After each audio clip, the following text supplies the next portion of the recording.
please sit down.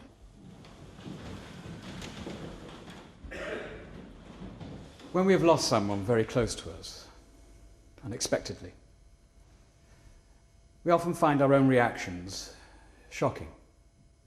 Those not close can often find it easier to say the right words or look suitably sad. But when we have lost a loved one, grieving isn't easy. We have to live with it. It doesn't go away when the service ends.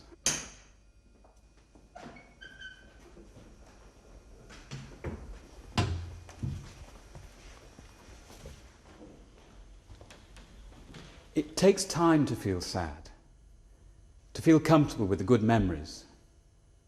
Now, many of us will feel guilty at things we would have done differently. Anger that our loved one has been taken from us. And bewildered, wondering why. Before we pray, Brian Fowler has asked to say a few words.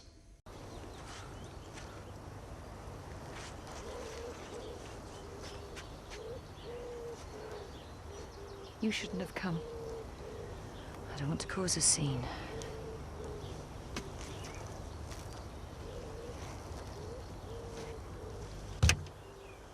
I said you shouldn't have come. You've got no right to be here.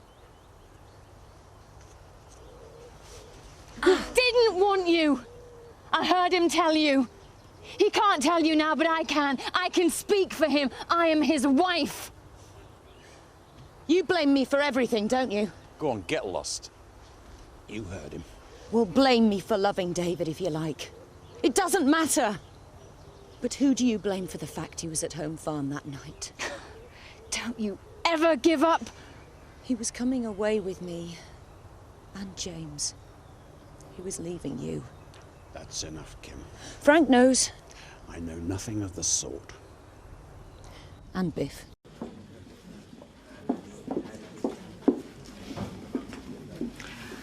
How are you? I'll be glad when today's over. Things can only get better. You're lucky to have your mother and so many friends. Do you think so? At a time like this. None of them will say what they're really thinking. I think Mrs. Tate's intervention is best forgotten.